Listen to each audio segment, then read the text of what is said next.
Three of the richest men in the world were killed on one ship, and then just a year later, the Federal Reserve was born. The Titanic was supposed to be unsinkable. But what it became was just a floating Rorschach test. Depending on who you ask, the Titanic didn't just hit an iceberg, it was sabotaged.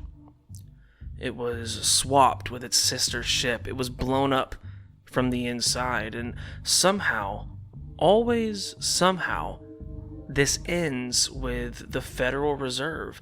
And look, any theory that starts with what if the richest people on Earth killed other rich people on a boat, it deserves at least 5 minutes of our time. So today, we are not asking, did the Titanic sink? We've got that part pretty locked down. No, today we are asking, why do so many people believe it was helped along? Now, let's be honest. The Titanic is perfect for conspiracies. It's the largest moving object ever built at the time, and it was owned by absurdly wealthy elites. It was full of influential passengers, and it was brand new tech. It had a massive death toll, and it sank on its maiden voyage, which is narratively illegal. This wasn't just some rusty tugboat. It was like the iPhone 1 of cruise liners. It was revolutionary for its time. And when something this big fails this hard, people don't just accept oops. They want a motive. Now, one of the most common claims to support the Titanic sabotage theory comes from eyewitness testimony. You've probably heard things like survivors reported explosions.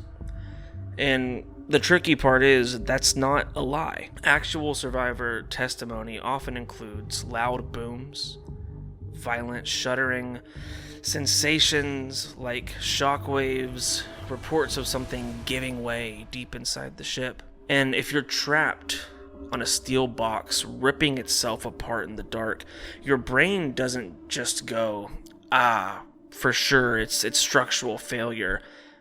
Your brain would rationally think, bomb. And they wouldn't be totally off course in thinking that. I mean, when boilers break loose, bulkheads rupture, steel beams snap under extreme pressure, it sounds like an explosion. This happens in almost every major shipwreck, but a big deal here is that there's no blast residue.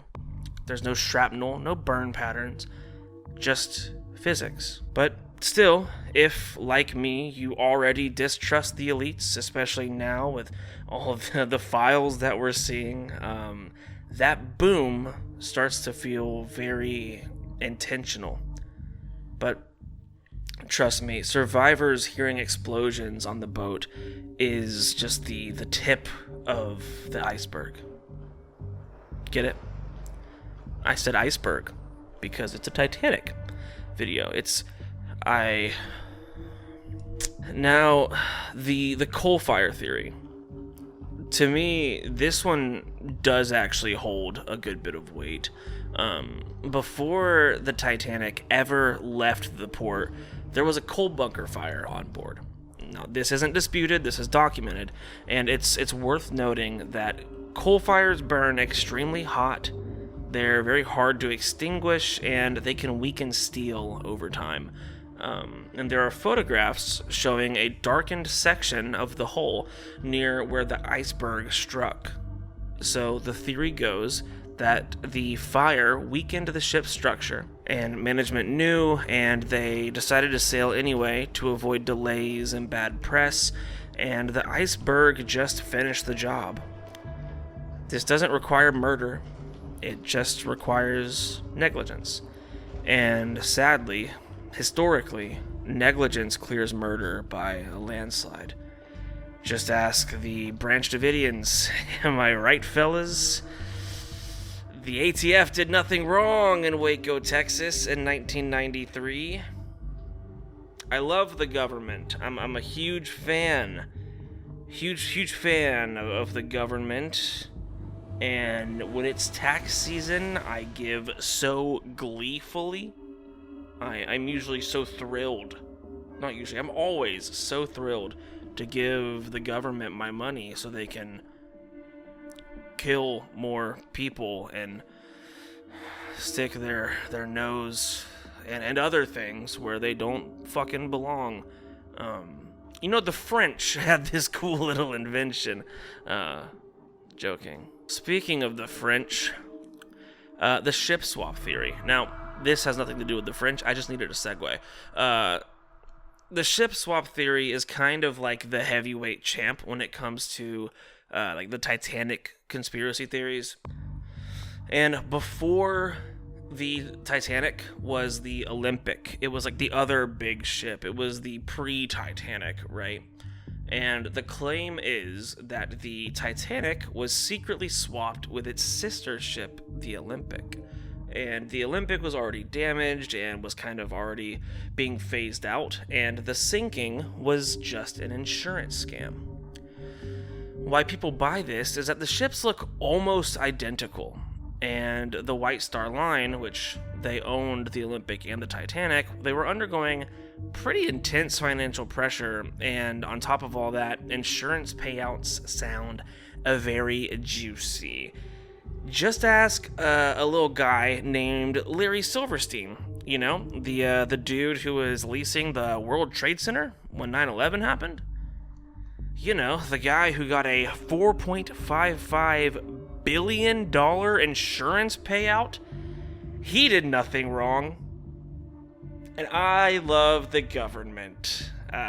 Who even put those fucking towers there to begin with? That's their fault, right?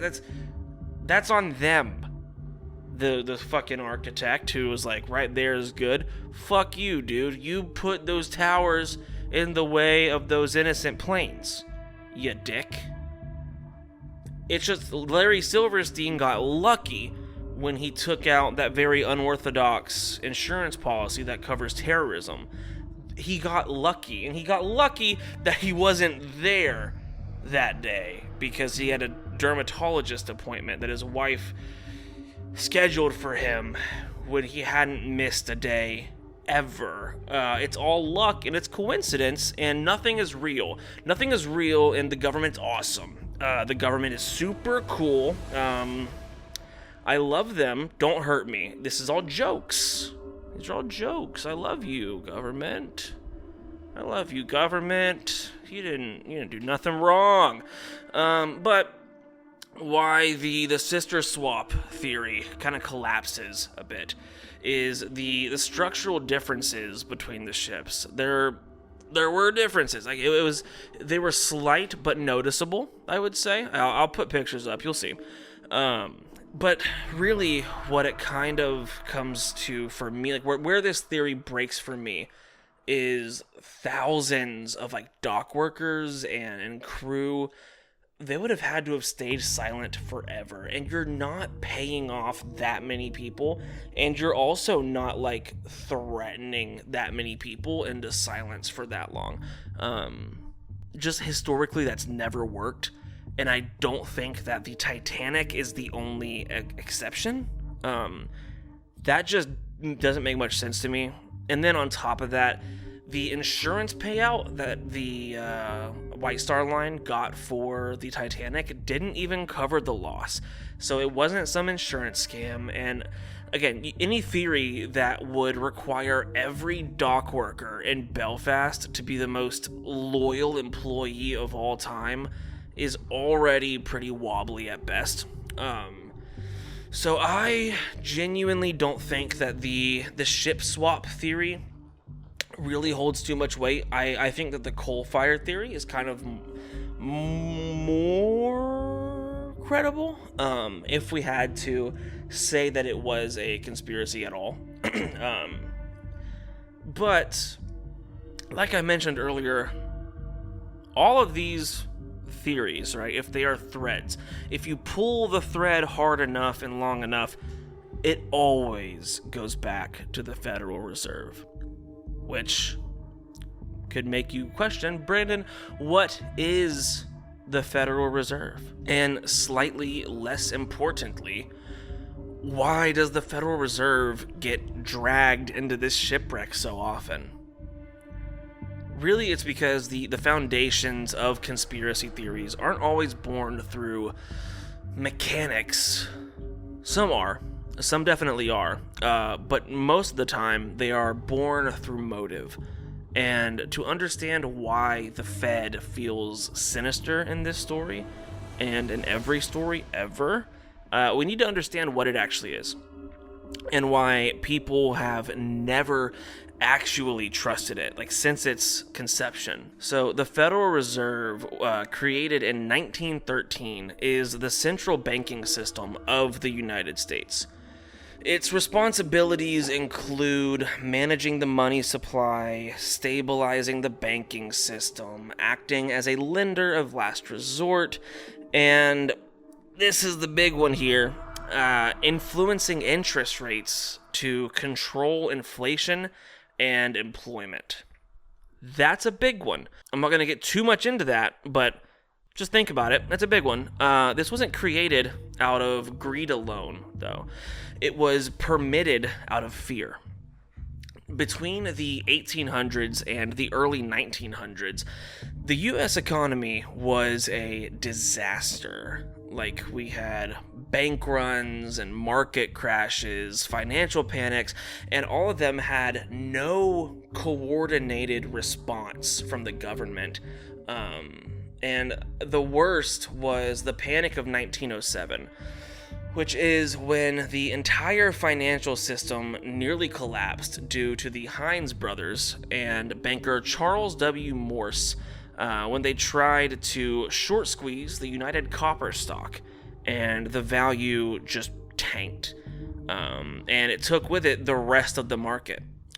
And that's whenever the billionaire, back then billionaire, so like he would have been like mega billionaire now, J.P. Morgan, the bank guy, he personally organized bailouts to stop it. And this horrified lawmakers.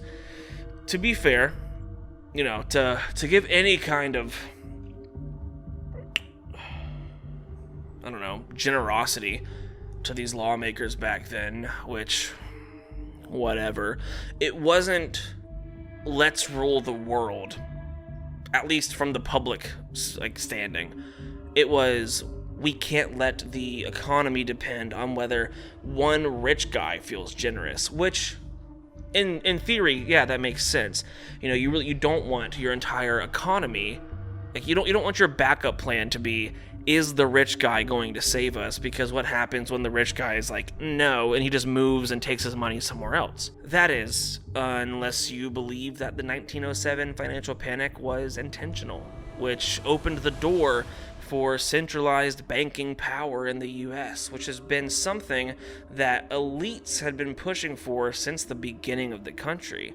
And Abraham Lincoln, Alexander Hamilton, Thomas Jefferson, and more totally weren't known outspoken opposition of centralized banking. And like, those guys totally weren't assassinated over anything to do with that. Let's not get crazy here. Reminder, I love the government. I love the government. Raise the taxes, you know? Fucking, tread on me.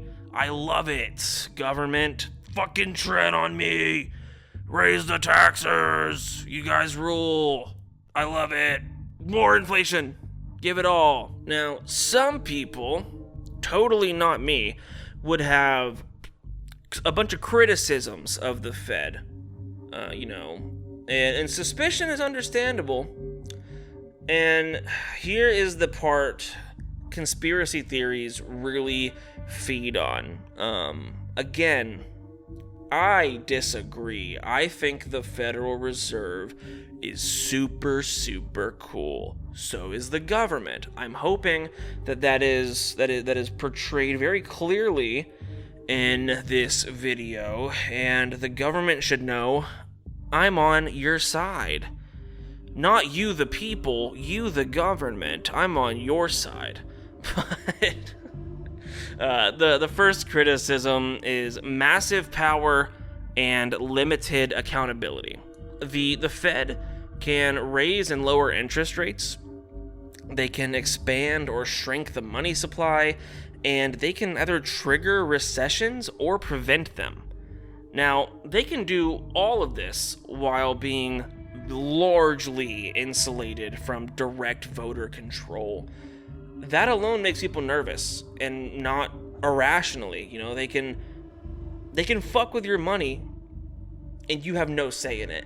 That, in a capitalist society, not almost cringe just saying that, but like, you know what I mean, like in a society where money rules, if you have one small group controlling that money, like one unelected, unofficial branch controlling that money, controlling the interest rates, expanding and shrinking the supply, and triggering recessions or preventing them, that it feels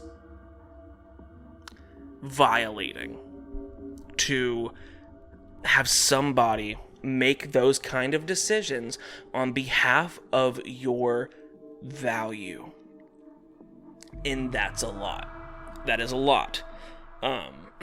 A second criticism: banks are always going to be served first.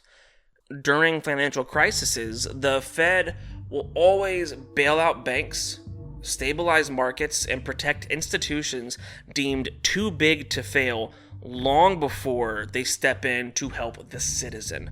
And to normal people, this often looks like heads they win, tails we lose, especially after 2008. And if there's anyone watching this video who maybe not, maybe you weren't working in 2008, but maybe you were old enough to see the stress that your parents were under in 2008. And if maybe that never clicked for you, go call up one of your parents or go talk to them and ask them about how the 2008 recession felt. It was a lot, okay? And that's a big reason that people don't trust the Fed, is especially for like our generation and the generations who are just alive right now, is the 2008 recession. Because there's no sugarcoating it. That's their fault. Criticism number 3: inflation always hurts the poor first. And expanding the money supply can reduce purchasing power, it can inflate asset prices, and it can hurt people who don't have any investments. No real estate, no land, no stocks, no bonds, no ETFs, none of that stuff. Just a normal person with a checking account, a savings account, and maybe a 401k. Inflation is what hurts you. It's what keeps you poor. And inflation is controlled by the Federal Reserve. Critics argue that inflation functions like a silent tax. I am critics. I also believe that inflation functions like a silent tax. And it's one that hits hardest at the bottom. And if you want to see how fun inflation is, right? $10 just 20 years ago, back in 2006, had the same purchasing power as $15.97 today. Which brings me to like the one takeaway that I want you to have from this video. Do not let your money sit in what is called a low yield savings account. It's like the normal savings account that any bank will give you. Don't do that. Like fucking Cash App has a savings account that pays like 3.5% interest on your savings. Put your money in that. Put it in like a high dividend stock or an ETF. Start with the S&P 500, especially if you're using like Cash App already for your savings. Just be smart with your money. Don't let it sit and rot. Put it somewhere where you can actually get some interest off it, at the very least, to keep up with the inflation rate. Just be smart with your money. Think about it for like an hour a month at least. Just please. But you know, this is a comedy video. You guys ever fucking shower with your dad as a kid? What the fuck was that, huh? But yeah, this criticism predates the Titanic by like decades, by the way. Criticism number 4, it was born in secrecy. The Fed's framework came from the Jekyll Island meeting of 1910, where powerful bankers and politicians met privately to design the system. Was it illegal? No. Was it suspicious? Absolutely it was. I should also be clear, secrecy doesn't create evil, but it absolutely breeds distrust. And now, okay, so I've been talking about like the elite and centralized banking a lot in this video, so I do feel like this needs to be said. Not all criticisms of banks is anti-Jewish, and not all Fed skepticism is conspiratorial. But historically, phrases like global banking elites and secret financial cabals, you can like always trace this back to like anti-Jewish propaganda that just falsely blamed like Jewish financiers for world events, you know? And granted, modern conspiracies will often remove the word Jewish but keep the structure. And like that's why criticism should target policies and systems and not necessarily shadowy groups of people. I think you're very ignorant if you target a group of people and not a policy or a system, because it's always the policy or the system that fucks you. It's not necessarily a group of people, you know? Like you can hate the Fed without inventing a murder cabal of Jews. Like that's allowed, believe it or not. Especially when like there actually is a pedophile murder cabal and it's literally the people who run the world. It's the Epstein files. Hey, what the fuck? This is real. The shit in there is real, and we live in hell.